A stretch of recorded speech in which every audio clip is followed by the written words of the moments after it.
There's been a lie that has been going on for centuries when it comes to people who are creatives, who are multi-passionates, who are innovators, who think way outside the box. I'm talking my artists, my performers, my writers, where, yeah, you could do that for a living, but you're also going to be broke. It's not responsible. You're not going to make a lot of money. It's not very serious. In fact, people won't take you seriously. You may have been told this in your childhood where it's like, okay, that's nice that you want to be a comedian, but you need to have a backup plan and you still have to go to college. And listen, I'm not saying it's not smart to always have other options and not have all your eggs in one basket.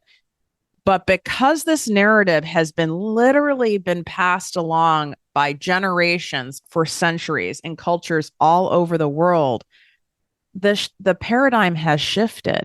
This is not true. This does not have to be true. To the point that I wanted to make sure I brought on a guest that embodies exactly what I'm saying. It's not just me saying it or bringing on another guest who is saying what's possible. I want you to hear evidence of what's possible. So, my friend and a remarkable, breathtaking singer and songwriter, Sonnet Simmons, and yes, that really is her real name. She is the definition of someone who was born with a gift. And she's going to share with you her journey on how she nurtured it and how she didn't nurture it, how she lost it and how she got it back again, and how she monetized it while making sure she still stayed true to her craft and still loves it. Because that's another thing, right? Well, if I start making money off it, then I'll lose its luster for me. Then I'll lose my creative edge. None of that has to be true unless you make that to be true. And if you're familiar with Kesha, I'm an OG Kesha fan. I mean, Kesha even said about her, I was entranced by you. And we're going to play a clip of one of her latest songs, and you will see very quickly what I'm talking about. She has a very unconventional childhood. She was raised in a cult up until the age of 5, and her sister and her mother then escaped. She got an opera scholarship to UCLA, where she studied all different genres of music. And she's been on a major TV show. And you would think, well, that's why she's making money off it. No, just wait until you hear the interview and all the twists and turns that it takes, and how she has multiple ways that she makes money off of doing the thing that brings her so much joy with an undeniable talent that she has. And she pays it forward by teaching so many other creatives how to do the same. I'm so excited for you to hear this episode. And most importantly, her new tracks. Wow. You'll see what I'm saying. If you're tired of hearing the same old basic mindset and motivational fluff talk, you've come to the right show. Welcome to Project Me with Tiffany Carter, the podcast, where we dish on everything from managing that crazy brain of yours to manifesting abundance to my straightforward, actionable steps that will make you major money online. Now, I'm not your typical multimillionaire entrepreneur. It takes a small village to keep my anxiety and depression in check. I'm inherently disorganized with an intense obsession with office supplies. Your girl here is a digital marketing content expert who's generated over $200 million in sales. I promise by tuning in twice a week, you will get a much needed refreshing dose of truth, clarity, and cash-making advice. Now let's get to it.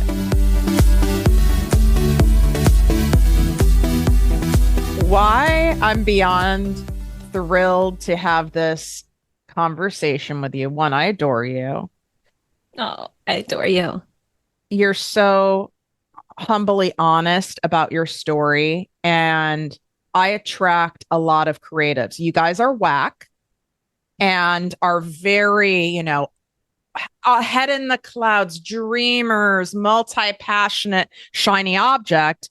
And my Virgo groundedness, I have an ability, because I still have that creative side of me, but I know how to hone you guys in and refocus you.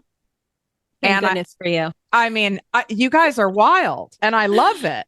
And it's like, but I can also see how that can trap you in that almost that trap you in that beautiful mind of Mhm. all the things that you want to do and then it never gets done and then the shame that comes up about that and the frustration and then you're watching other people who are doing it and you know you can do it and you know you want to do it but then starting becomes a whole nother bag.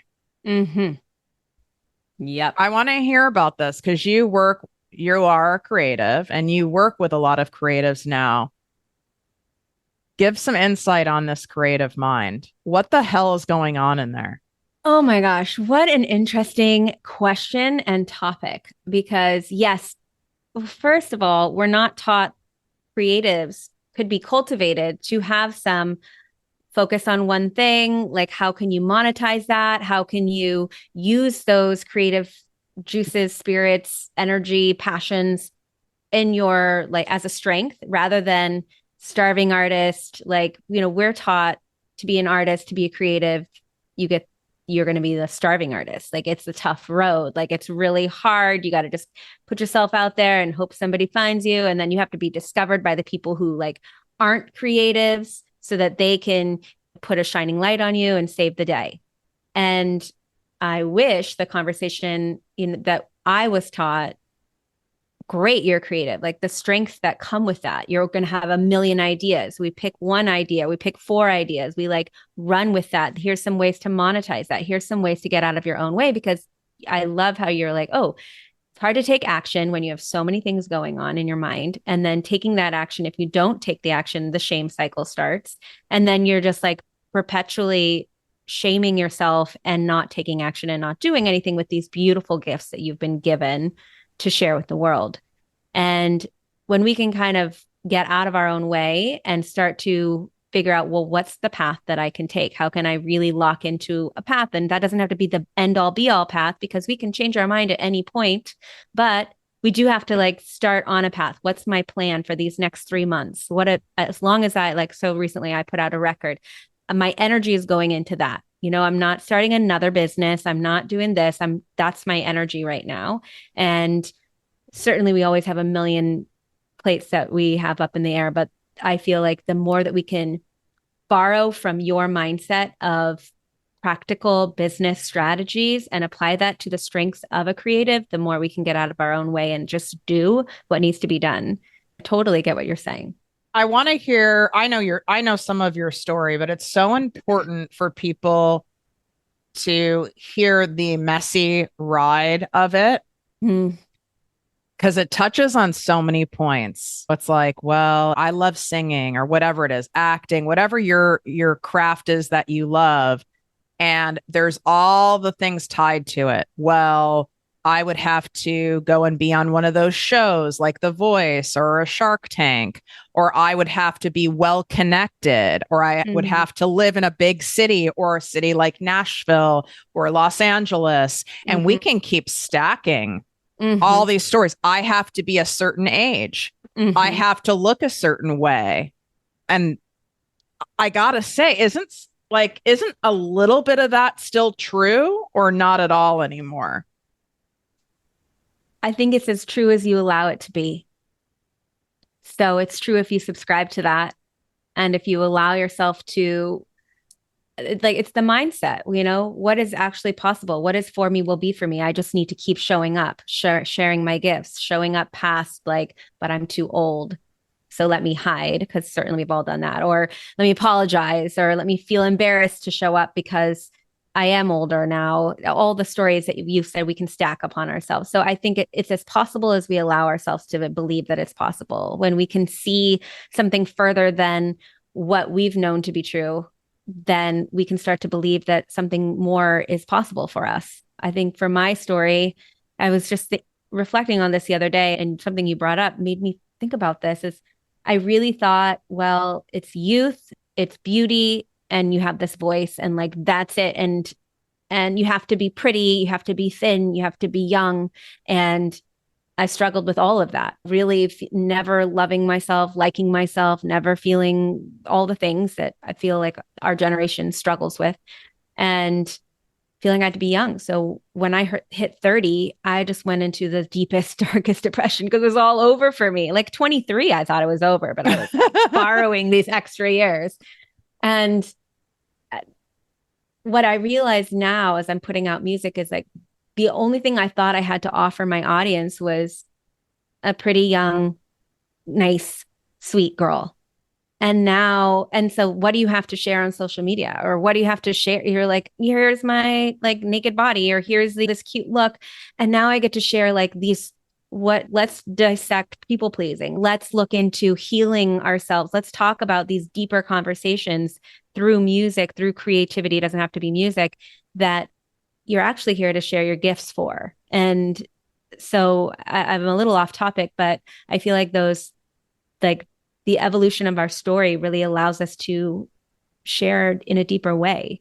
And it's like what we convince ourselves is necessary in order for us to have the thing that we say we want, we end up seeing confirmation bias of those things, 100%. right? So then if we use the example of, oh, you have to be of a certain age and have a certain look in order to get signed record deal or make any money as a musician, or you have to have a gazillion social media followers to do that, then all you're going to see are like the Taylor Swifts of the world and not see all the other very successful artists that are of all different ages, all different sizes, all different looks, all different ways of making money.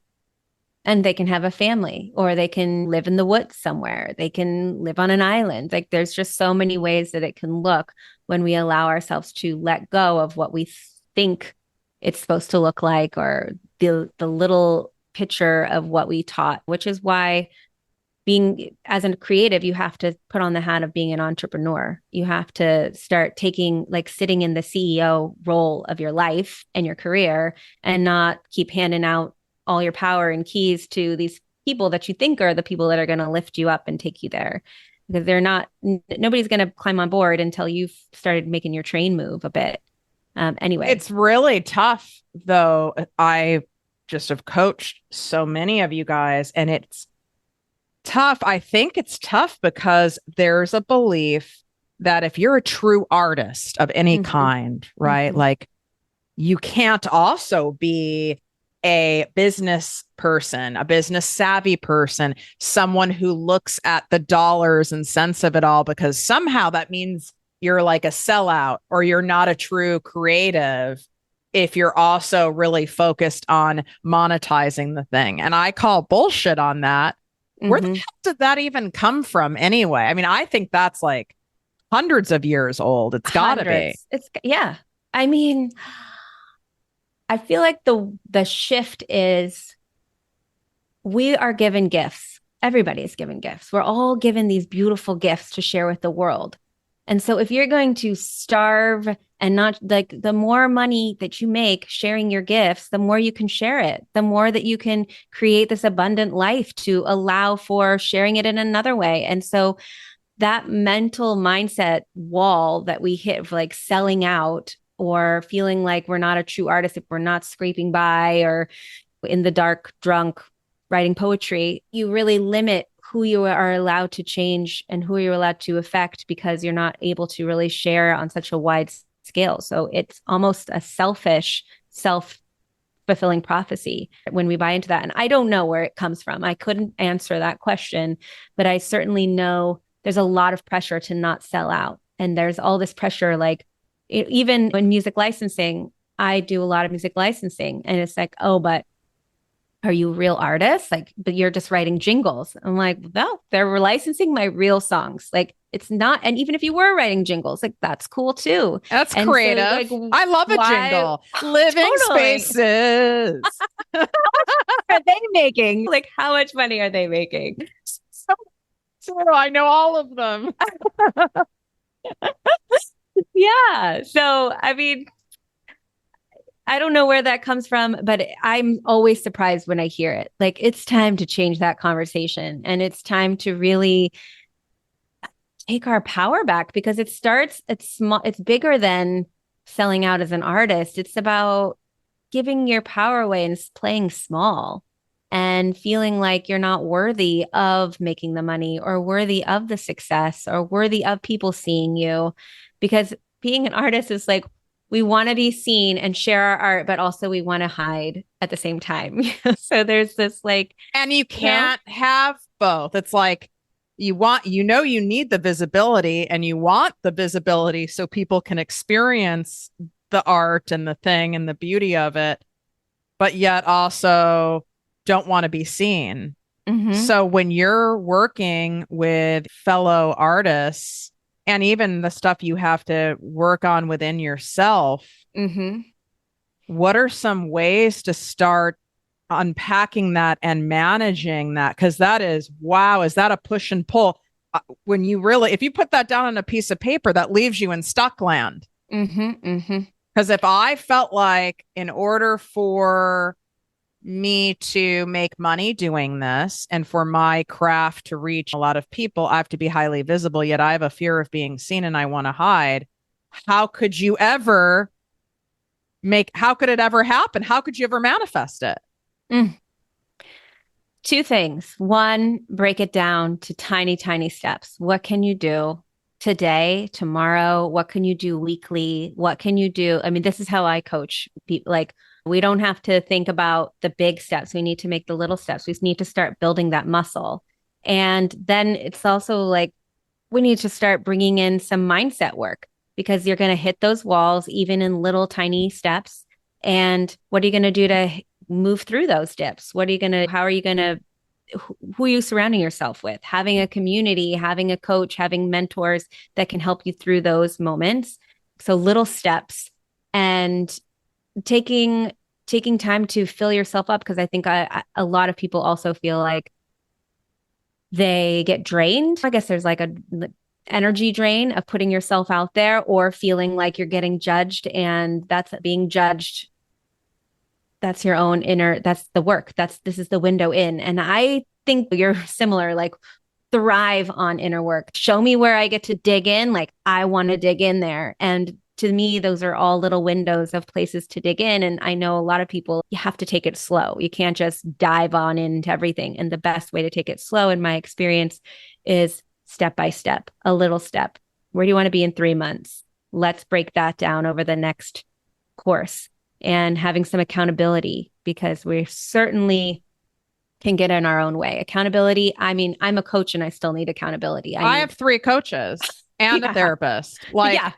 100%. I literally say all the time on the show, like, I would not get anything done. And I'm not exaggerating. Like, very little would happen. Not because I'm necessarily someone who's so scattered.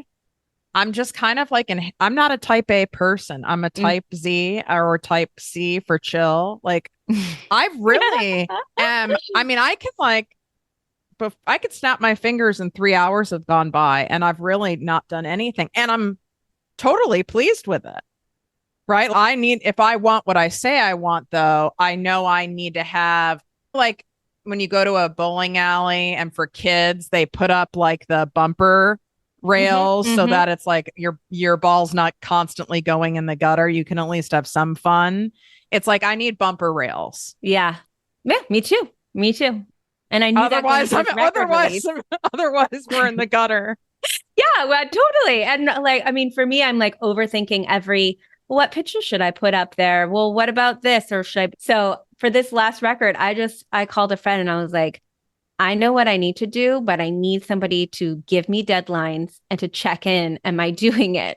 Because otherwise I'm like, I put everybody ahead of me, like, oh, well, this needs to get done or that needs to get done. And this is the vulnerable stuff that gets sticky, where you're up against yourself, where you see where you've held yourself back before, where you see the past stories and the inner beliefs and the limiting beliefs come up. So that accountability is like, I love that I'm definitely not a type A either. And it's really nice to celebrate that. I feel like I've had a lifetime of being like, I'm trying to be type A, but I I because never gonna make we're taught, truly, we have messaging that in order to be successful at whatever, you've got to have some of that like type A persona. Mm-hmm. And then I also got some belief that you have to be an extrovert on top of it. So if whatever we're stacking that we believe you have to be in order to get the thing, and if that's not innately who you are, now once again we're in Stuckland, USA, right? Like I'm not that, and you have to have. I believe you have to be that in order to get the thing. So why would you even start? Why would you even start? And it's a lie. It When is a you lie. taking a quick break from this incredible interview to remind you to harness the holiday season's natural, nurturing, abundant energy to attract more wealth and success into your life. I have created my Season of Abundance guided walking meditation series, and this is absolutely free to you. All you have to do is be in some sort of motion when you're listening to this series, and you will see very quickly how you'll be able to release what is holding you back energetically and set yourself up to be in that magnetic vibration to take advantage, to multiply the beautiful energy of this season and take you into 2024. All you have to do is go to projectmewithtiffany.com/season of abundance. projectmewithtiffany.com/season of abundance. And it's also my link in bio on Instagram and TikTok at Project Me with Tiffany. When you started early on pursuing your dream of being a music artist, how old were you, first of all? Were you like really young, like 8 or something? No, like 3. Oh, shit. Okay. 3. I was like, I'm going to be a famous singer by the time I'm 13. That's what I would tell everybody. 13, I'm going to be a famous singer. So you that's the only thing for early, me. and it was growing up. This was also supported, right? Oh, If I certainly. recall what you've told me, like first of all, your name's fucking Sonnet. If It's your meant to name's be. Sonnet, you're raised by a fellow creative, okay? And likely in Los Angeles. So she was raised in an area and by someone who definitely supported your dream, right? So most people don't have that beautiful blessing of having, their dream being supported. A lot of people were told, okay, that's nice, sweetie. That can be like your hobby, or that can be like another thing, but you can do that, but you've got to go to college first and you've got to do this and that first. So did having that strongly help you in pursuing this dream of yours? It helped, but it also, I didn't have any answers. It was like, yes, you're supposed to sing, go for it. You'll figure it out. It wasn't like, oh, let's do some research. Let's figure this out. Let's meet the people we need to meet. We moved around a lot as a kid. I was raised by a single mother, and it was the thing that I was praised for and could fit in quickly to new schools. So it became kind of like, this is who I am. This is what I do.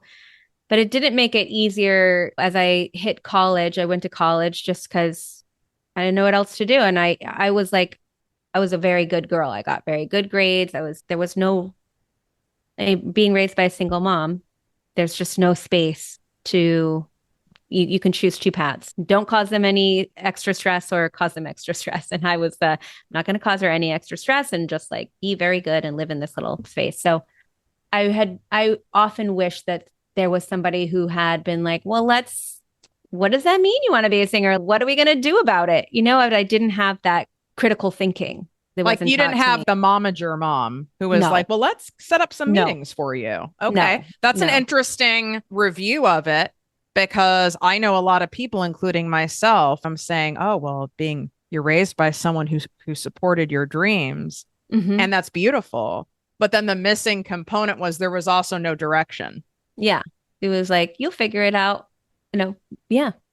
Which was no fault of her own. She didn't know, and that was great. But I didn't have that. I did have support in you'll figure it out and you don't have to pursue something else. But I just didn't have that like creative like thinking behind it, the business thought or the skills, the life skills of if you don't succeed, you just get up and try again. And I feel like that is something I've had to learn older. If I didn't succeed, I was like, that's not for me. And I would just give up. And I did that for half of my career. Do you think that you did that behavior because you're so naturally gifted at something that came genuinely easy to you? Not saying you haven't had to take a lot of lessons and work your craft, but let's call it like it is. Those of you guys watching on ProjectME TV on YouTube, like, I mean, obviously you're gorgeous, right? You fit the mold. You haven't had the pleasure yet of hearing her sing, and we're going to make sure that all the links are in the show notes and in the description, and you can go over to her Instagram as well. I mean, I've had the pleasure of hearing her in person, and it like brought me to tears. Throw my hands up to the sky. I'm living life, I'm making mine. Won't worry about what anybody thinks. Dreams are made and dreams are played. To catch a tiger by its toe. Don't give up on what you want, but if he hollers, let him go. I'm tired of it being so nice and always being so good. I'm done with being polite, just everybody else feels so damn good. Bang, bang, oh, I'm coming for you. Dancing, prancing, strutting right on through. Bang, bang, oh, I'm coming for you. Singing, blinging, baby, right on through. Bang, bang, oh, bang, bang, oh, bang, bang. Everyone has verbally, without a fucking doubt, and non-verbally reinforced your entire life. You have a gift. Would you agree with that? Yeah. So you got that reinforced. You said it helped you fit into school. And I remember in school, like, there's always the one girl, right, who like got the lead in the plays, was the person, right? And it was always like, wow, mesmerized by that person. So because it came easy to you, when and you got a lot of green lights. Yes, yes, yes, yes, easy. When you started facing real world no's, that shooketh you. Oh, yeah. It shook me to a halt. A halt, run the opposite direction. I don't know what to do with this. I was never taught grit. I was never taught like dig in. I was never, I'll show them. I was like, oh, they know it's a no. So it just shut me down. And I was on one of those reality TV shows, got pretty far. And that, like, I just fell off the planet for when you didn't win the show. Can we say the name of the show or no? Yeah. It was called Rising Stars. And so, ABC. And you went far, you got past many, many rounds, right? Like, where did you end up at? From 23 to 10. So I was. Oh, so you were 10. In the top 10. This is obviously being majorly televised. Let's back up a little bit. What prompted you to go do the audition for the show?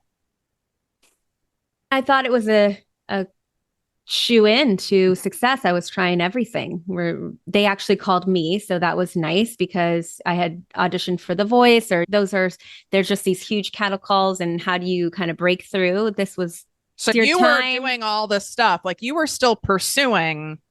Yeah, I was full on in it. I had a band. I was writing songs. I was performing live. But you were not signed by anyone at this point. No, okay. Not signed. And really aimless. I was doing all the things, but when you're super busy, but you don't have a direction. Yeah. I talk about it all the time. It feels like you're productive. And then it also is equally frustrating because you're like, I'm doing all the things. I'm even doing more than these other artists who I've run across in these cattle calls who are getting fucking signed. What's going on here? Yeah, that was me. It was like, oh, I'm always so busy. But the results were, so yeah. So I ended up on the show. They highlighted our stories. It was a lot of people with a lot of interesting backstories. I was raised in a cult, not raised, I was born in a cult. And so that was really highlighted in there. They brought my mom in. It was a really healing experience in terms of like my mother and I connecting on this. And Josh Groban was the host, and Kesha and Ludacris and Brad Paisley were the judges. And they put us up in the SLS hotel in Hollywood and like lived there for 3 months. So it was totally, you think You're like, I've made it. yeah, yeah. Like you really, I don't, yeah, you just are like, okay, like it's uphill from here. Yeah, Let's go. it's happening. Yeah. How exciting. But it's all a reality show. It's also a reality show. And you need really strong mentors in that to keep you checked into reality and checked into what can you do to leverage this to like on your own, because that's not what they're looking out for. They're looking out for ratings. Of How course. can we make this? Yeah. And even knowing that, I couldn't understand what to do to really set myself up or to like separate the heartbreak, as it really felt like the end for me. I was like, if I don't make it, then this is not for me. Like I can't keep going. I've just hit the end of music. Because you were pouring everything. Doing those shows. Take us back to what is it like doing the performances? It has got to be a huge energy expenditure, like whole heart and body. Well, it was live, and it was a show where you would swipe right or left live while you're singing. What? And it had this big wall. Yeah, it had a huge wall. And so if enough people, I think it was, I don't remember the percentage of people swipe right, the wall is raised and you make it to the next round. And so, I would have needed medication. That's wild. yeah, I mean, it's like there's nothing so grounding. Like I know when I went out there for that first time, my feet, I was so grounded. I was so in it. I was just so in my craft. By the third one, I'd already self-sabotaged and checked out. I was like, couldn't be seen anymore. This is, what if they don't like me? Let me just check myself out before I get rejected. And when you say self-sabotaged, because obviously looking back, you weren't aware you were doing it. What were you doing? Were you not like warming up your voice? What did that look like? I stopped taking ownership of the song that was picked, even though I felt like the song wasn't quite the right thing. I was like, well, I'll just let them pick it. I just remember like flitting and floating and like twirling before I even went on stage. Like I was a little bit, I should be standing ready to go. Here I am. I'm so focused. That's what it takes as an athlete. You're like, okay, you're on your starting mark and you go. And I remember it being game time and me kind of being like, oh, is that my starting note? Like I wasn't there. You dissociated from totally dissociated. And while it was happening, I was like, why are you doing this? But I knew I was doing, like, I could see it's not like me to just like not know my starting note. It was fine because like you said, like I've spent a lifetime doing this. I pulled it off. It was fine, but I wasn't in let me win this race mode. Like just eyes so focused, which, is sometimes what it takes. And when you did not make it, when they didn't swipe on you in that top 10, because top 10 is major out of gazillions of people who went out for the show, you have to remember that feeling in your body, all the blood drain from your body. Yeah, I felt like it was over. I mean, I said it out loud. I said so much out loud. I remember the producer of the show was like, it wasn't supposed to go like this on it. So sorry. And what's that supposed to mean? It wasn't supposed to go. You're supposed to make it further. Like that this wasn't your time to end. And I was just like, I'm done. Like I'm done with music. And I thought I'm going to get married and have kids. And like stuff this dream of yours in a faraway box. Yeah. I didn't stop completely with music. I ended up going into music licensing, which was eventually, I found that a few years later, which was a godsend of finding, oh, look, I can have a family and I can create music and I can make money. And I had landed these huge ads and it is really gratifying. That's really awesome. But it took me a while to get to that point. And yeah, I did. I met my husband 3 weeks later. I went on Tinder and I was like, I'm going to find my husband. So you I'm did gonna get more. So married. you did the swiping this time. Yeah, I did. And yeah, Wow. I didn't know that part of your story. I thought at some point you did get a signed deal, didn't you? Didn't you get a record deal at some point, or someone was going to pick you up, or no? different times in my life that has You they been the like you got promise like so many meeting. times. Oh, Yeah, yeah, really? yeah. Okay. Well, So that many let's talk times. about that because that's important to hear and what that does, especially to even our inner child, right? It's like, oh, I'm getting picked, right? Like I'm getting picked. Oh, I have a meeting. This is it. This is it. And then Mhm. it ends up not being it. It's like, how many times can someone take that if you've not been taught to that this is normal? Yeah, that it's normal. And how can I take the control back? Just feeling so powerless. As a creative, I can speak to the musician side. At least this was in the beginning of my career, was like the end of record labels don't have all the control as they did. Yes, for these big, powerful artists, but like independent artists have a lot more control of their careers these days. But that wasn't, I didn't understand that in the beginning of my career. And that was just kind of like we were at this crossroads of the record label kind of leaving and the independent artists coming up. And so I just was holding on to somebody else has got the answers, this learned helplessness. Somebody else knows better. And I just have to wait to be discovered. And you give all your power away because nobody teaches you to create what you want. It's like your fate is dependent on all these external factors. Do you feel any of that has a dotted line to being raised in a cult where everything was dictated and told what you need to do and what you can't do in order for you to be accepted? Yeah. Yeah. I mean, I kind of indirectly. So I was raised, my mom took us out of the cult when I was 3. My sister was 1, and she left my 2 older brothers in the cult with their dad. And I was raised by a single mother who was really sad. And she had left her 2 little boys, 5 and 7. Like she cried all the time.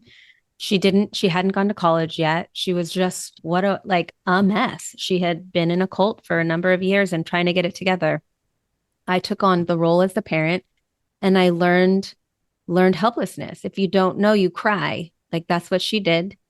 Or somebody else knows the answers. It wasn't my mother who did. And she always was looking outward to find, oh, they must know, they must know, they must know. So that's what I learned. Everybody must know but me.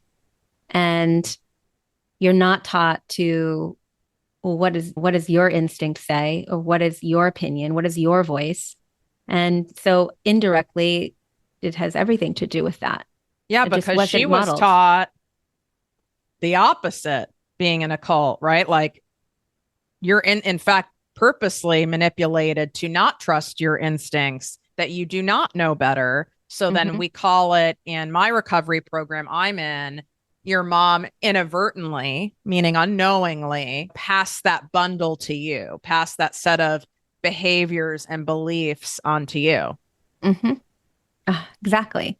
And it's taken a long time to see that, to come to that understanding and recognition where you can say, oh, so that's why I don't want to take the ownership role. I don't want to sit in the CEO role. Why that's so hard for me sometimes. It's a lot easier these days, but it's been hard to show up in that space because it feels wrong. It feels inauthentic. It feels like it just feels exhausting it's like this energy pull. Interesting. So it's not that it reads as dangerous to your nervous system. It's more so it just is like wearing clothes that don't fit. And exhausting. Some people are great decision makers. I find myself, or I've had to recognize like, oh, this needs a decision and I need to make it, other than like kicking it down the road. Like I polling 500 friends. Yeah. Totally. I do know not you do that guys. anymore. I'm part of the committee. I'm one of the calls from my friends who do this. And my answer now is I ask questions back. And the reality is you already know the answer, isn't it? Mm-hmm. Like Mm-hmm. what you're seeking, whether it's conscious or not, you were seeking what someone's saying, yes, you're right. Like that is the right choice. Yeah. Yeah. You got this. You got the right choice. You deserve it. All the things that a good coach can help you see. But yeah, I'm grateful for the journey and I'm still on it, of course. Like we're constantly just keep digging in, but it's really interesting to see the dotted line. I would never have been able to articulate that a number of years ago. Of course not.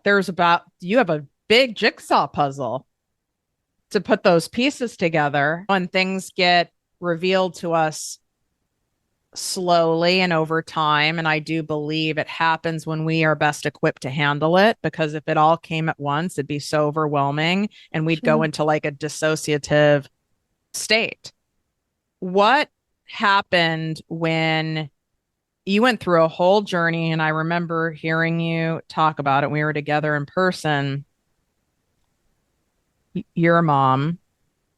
You still had the dream in your heart of having albums out there, even though you are monetizing off your craft and you're getting these licensing things. And now you have a coaching program and you do all these things, but you still have that dream and you wanted to honor it, but you were Mm-hmm. in a lot of resistance to Mm-hmm. doing anything with it. What were some of the stories you got stuck in?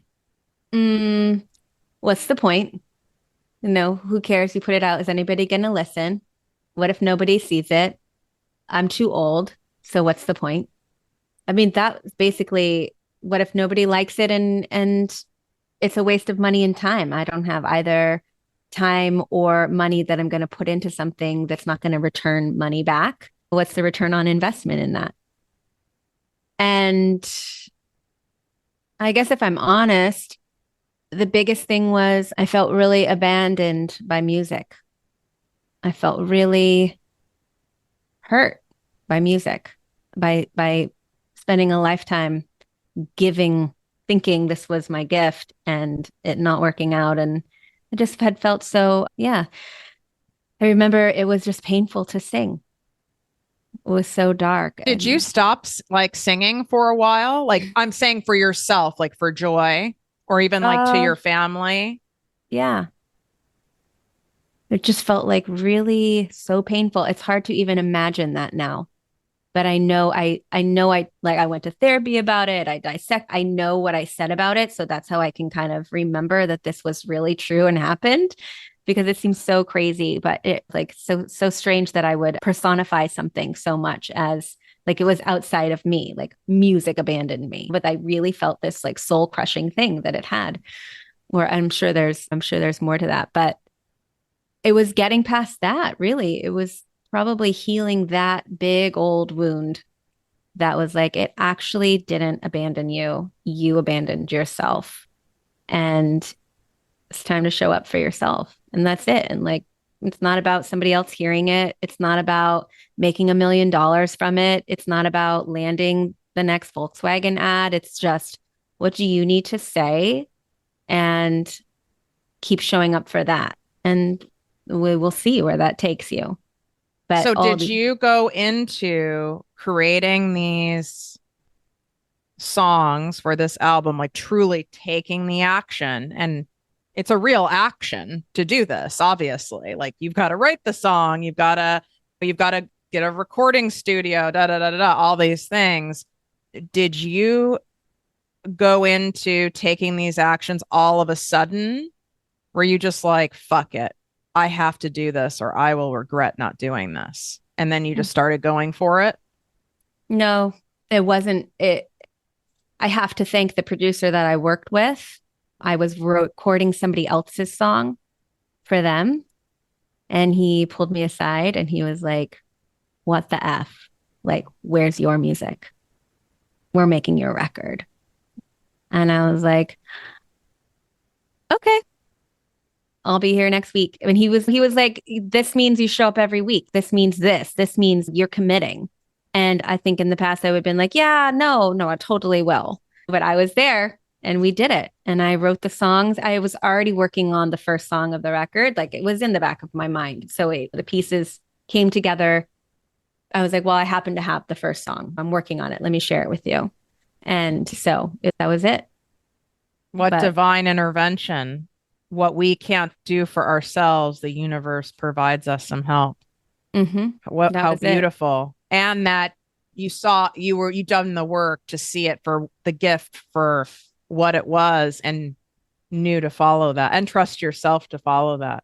Yeah, 100%. 100%.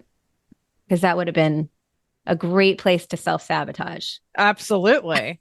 What does And I it think feel? about all those opportunities. I've been given those opportunities before. Oh, I want to work with you. I want to produce you. I want to shop your record. Okay, great. And then they just don't hear from me after a little while because like I got stuck on the lyric or I felt embarrassed about this. And instead of telling them, I just ghosted them. I appreciate you saying that. I have recognized that I do that with other things where not if I have like a contract or like a meeting with somebody, I wouldn't do that. But when someone says I'm being pursued by several people for a book, like a big book, like a book publishing deal. And it's almost like I don't buy it. Like I don't trust it. So like they'll email me and eventually I might respond, but it's a week later. Or I even forget sometimes.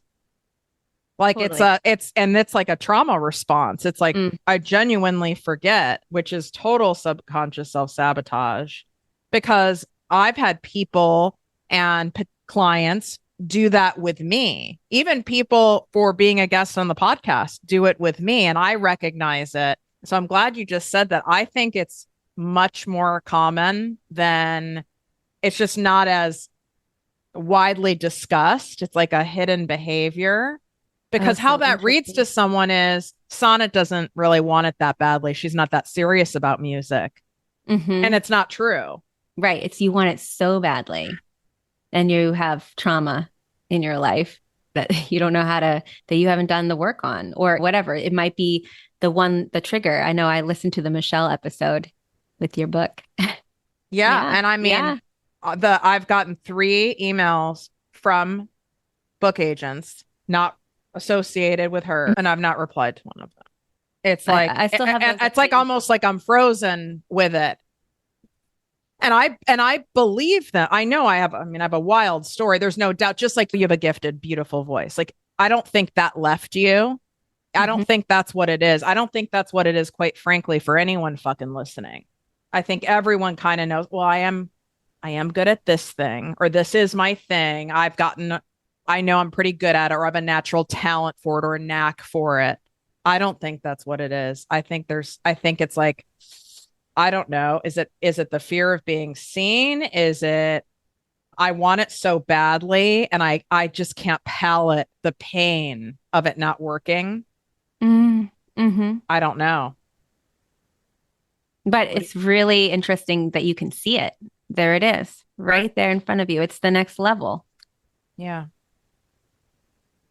Yeah. And Yeah. for me to hear you say it on the outside, you guys have to fucking go listen to her music. You'll see within 2 seconds what I'm talking about. To me, it's like, well, duh. I see it in you where it's like, I mean, you should be selling out stadiums. Like, and I don't have to fucking say that. Like, I see it in you. And it's like, but we have to see it within ourselves, don't we? So much so that even when it doesn't work, you get the no again, you get the maybe, you get another no over and over. You see it enough in yourself that you just keep doing it anyway. Yeah. And you take the steps, as I have those same things, like not the book deals, but the same places where I notice I'm like, that's the most important email. And that's the one I'm not responding to. Like, what is that about? And so for me, it's like, it needs to be the first thing I do in the morning. It's not an option. It just needs to be done. And it will take me a while to get to that place where I start to really see, oh, that's the thing you're avoiding. That's the action. Like, how are you going to push through this? How are you, because I don't believe it's possible for myself, but I see you're self-sabotaging, Sonnet. So like, let's just take the action. You got to cross it off the list. And sometimes it's on that list for a really long time. And I still have a list here of things. I still have a list. Yeah. How does it feel in your nervous system now that you have songs released out for the entire world? Are you kind of checking the downloads? Are you doing any of that ego stuff? Because I mean, no judgment. I can fall into doing that too. Are you like seeking any kind of like external verification? Like what's going on? Not really. I think for me, because what are 100 streams? They don't pay. It's like, it's nice to know that people are listening, but I feel like I just have to keep reminding myself it's the long game. Like, not one song, going to put it out tomorrow, it's going to have 100,000 spins, like maybe, but it's the long game. Like, it's about me putting out music consistently so that I can build a fan base. So people are looking forward to the next, so that I can have deeper conversations about what this record is about. It's about creating the community, the healing women who are finding healing in this music and like can sing it at the top of their lungs while they're driving. And like, that has to be the goal. And I'm not looking for that like I used to. And I know there's such a peace that comes with that. And like, I just released a song, I guess, a week ago. And it's this weird kind of day where you're like, well, like, what can I do to make it do more? But all I can do is just show up, allow, and trust that what is meant for me will be for me, but it's not going to be for me if I don't ever put it out, if I don't ever show up. And for me right now, social media is one of those like showing up things for me, like having vulnerable conversations on there, finding something, like throwing stuff at the wall to see what's going to be the thing that people want to talk about, or what angle is going to be the thing that people relate to, or where sharing my story for the first time. And that's where a lot of my energy is going into doing the work, where I show up, where like how to show up on social media, because that's not been something that I have a mom social media that's done really well, but my name was never attached to it. So. And you told me it's not yet monetized. So it's been free, which is also something so common with creatives. You guys will put out your stuff for free over and over, generous, beautiful overgivers, over and over and over and over. And that's fine. But as soon as there's like a price tag assigned to it, it's like a radio silence occurs. I know. It's really interesting. And it's like, oh, I'm worthy of talking about this and sharing about this. And I have an offer to offer you. And it's so much easier to do when you're kind of like, well, it's not associated with my name or my brand. But yeah, my mom stuff doesn't have an offer. I have it. That is on the list, the to-do list of things to look at. Speaking of offers, this was a beautiful transition. What is your offer for people who are wanting to actually stop sitting and squatting on their dream and do something with it? Well, if you are a music maker, I do have a company called 2Indie, and it's all about music licensing. And music licensing is kind of the foundation, but the conversation and the coaching is about getting out of our own way. Like, we still have to take the action. We have to kind of see where we self-sabotage, where we have been holding ourselves back. Most people in my community, I have this beautiful community of music makers around the world. Most of them are older, and it's really ready to show up for themselves for the first time, in terms of the dream that they've always had. And it's the community that I need. And so I'm really grateful to have created that. So that is one way if you're a music maker. that I can help support you or take you on this journey, come with me. We have a podcast. And yeah, you can listen to my music if you're a recovering people pleaser. You might find some healing in that. There's a few of those in the audience, just saying, and we'll make sure everything's in the show notes, you guys, and in the description on YouTube. It is not lost on me that this platform that you've built, teaching people music licensing and being able to write for commercials and jingles and all of that stuff, and what you just said about the mindset component, and like a lot of the people that are in there are older, you kind of have to show up and put your stuff in the world. Otherwise, you're out of integrity as a coach. Yeah. What great accountability for you. Yeah. And also very vulnerable, because I've had to be a coach, stepping forward, being like, oh, I haven't done this in a while. And here I am being tested. And here I am like being triggered, or what are being really tested, I guess is the right word, of showing up. And yeah, it's a great accountability and vulnerability. And but it strikes some awesome conversations because people can really relate to that. I love this conversation, and I know you listening loved it too. Whether you're a writer, you're a singer, you're an artist, you're an entrepreneur, you're someone who's like, I'm an accountant, but I still recognize this, because I believe we all have something in our heart that we want to do, that we've put in a little box somewhere, and there's like a bunch of weights on top of it, which are all these false beliefs and stuff we've picked up along the way. And my hope for you, and I know Sonnet's hope, is that this episode took off some of those weights. And I'm watching Sonnet with one of her kids right now, and oh, this makes me want to cry. What a beautiful gift that they get to see her mama pushing through the vulnerability and putting her music out there. What an incredible lesson for them to see that mom still is showing up for her dreams no matter what. Like, that there couldn't be a better lesson that you're providing for them to see that and witness that. It's freaking amazing. Thank you. I appreciate that. Because what you weren't taught, you are now teaching them by example. 100%. That's so incredible. Is the biggest motivator. That's probably been the place that everything changed for me. So yeah. Thank you so much for coming on and for being you and sharing your gifts. I'm loving your music. It's so validating for me. It's like you're singing to the wounded part of my soul. I've done a lot of healing, but the scars are always there. And that's what your music feels like to me. All my fellow codependents out there. That's it. That's the word. Yep.